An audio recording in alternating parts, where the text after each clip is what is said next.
Hello दोस्तों, नमस्कार। आज मैं सुनाने जा रही हूँ रक्षाबंधन की कहानी। कैसे मनाते हैं रक्षाबंधन।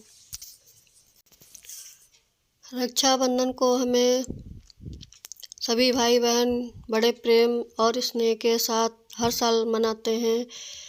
बहनों थाल सजाकर भाई की आरती करती है और भगवान से प्रार्थना करती है कि उनके स्वस्थ और दीर्घायु हो। लेकिन क्या आप जानते हैं, रक्षाबंधन मनाने की शुरुआत कलयुग नहीं बल्कि पौराणिक काल से ही शुरू हो चुकी थी। ऐसी मान्यता है कि सबसे पहले सतयुग के इस पर्व की शुरुआत और माँ लक्ष्मी के राजा बलि के रक्षा सूत्र बांधकर इस परंपरा को शुभ आरंभ किया।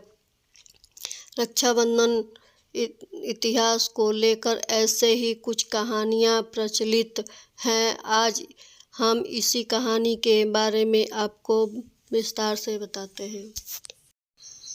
भविष्य पुराण की कथा में बताए गए हैं, इंद्रराज देवता की पत्नी सूची ने उन्हें राखी बांधकर एक बार देव इंद्र और दानव के बीच में भीषण युद्ध हुआ। तब दैत्य हारने लग गए तो देवराज की पत्नी सूची ने गुरु बृहस्पतिवार से कहने लग गई, हे इंद्र की कलाई पर रक्षा सूत्र बांधा था। तब इंद्र ने इस रक्षा सूत्र की शक्ति से स्वयं और अपने सेनापति के प्राण बचाए थे।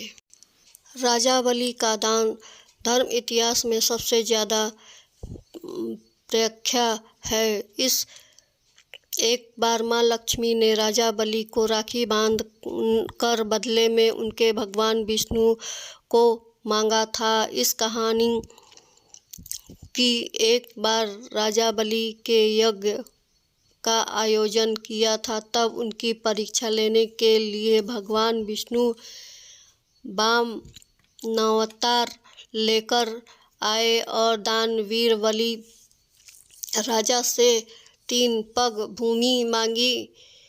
बलि ने कहा तो वामनावता ने 2 पग में ही सारी धरती और आकाश नाप लिया। राजा बलि ने समझ गए कि भगवान विष्णु स्वयं उनकी परीक्षा ले रहे थे। तीसरे पग रखे तो उन्होंने भगवान के सामने अपना सिर आगे कर दिया। फिर उन्होंने भगवान से याचना की कि अब मेरा सब कुछ चला ही गया, प्रभु आप मेरी विनती स्वीकार करें। मेरे साथ पाताल में चलकर रहे हैं। भगवान को भी भक्ति की बात माननी पड़ी और विष्णु वैकुंठ छोड़कर पाताल चले गए। जब देवी लक्ष्मी के यह पता चला तो वह गरीब महिला को रूप धर कर बलि के पास पहुंची और राजा बलि को राखी बांध दी। बलि ने कहा कि मेरे पास तो आपको देने के लिए कुछ भी नहीं है, पर देवी लक्ष्मी अपने रूप में आ गई और बोली कि आपके पास तो साक्षात श्री हरि हैं और मुझे वही चाहिए। इस पर बलि ने भगवान विष्णु से माता लक्ष्मी के साथ जाने की विनती की। तब जाने वक्त भगवान विष्णु ने बलि को वरदान दिया कि वह हर साल 4 महीने में पाताल में ही निवास करेंगे और 4 महीने चतुर्मास के रूप में मनाया जाएगा। जब युधिष्ठिर इंद्र प्रसाद में राजसूय यज्ञ कर रहे थे, उस समय सभा में शिशुपाल भी मौजूद थे। शिशुपाल ने भगवान कृष्ण का अपमान किया तो श्री कृष्ण ने अपने सुदर्शन चक्र से उनका वध कर दिया।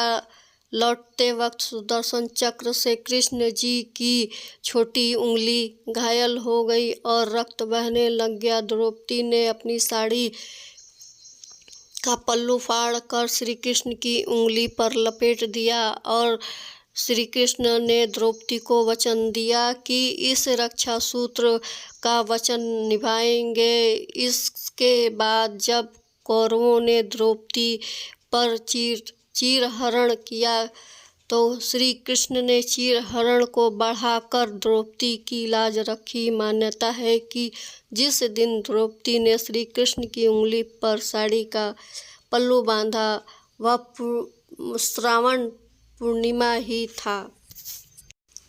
भारत में यह पर्व समाज हर हिस्से को मनाया जाने लग गया। इसका श्रेय जाता है कि रानी कर्णवती को उस चारों ओर एक दूसरे के राज्य में हथियाने के लिए मारपीट चल रही थी।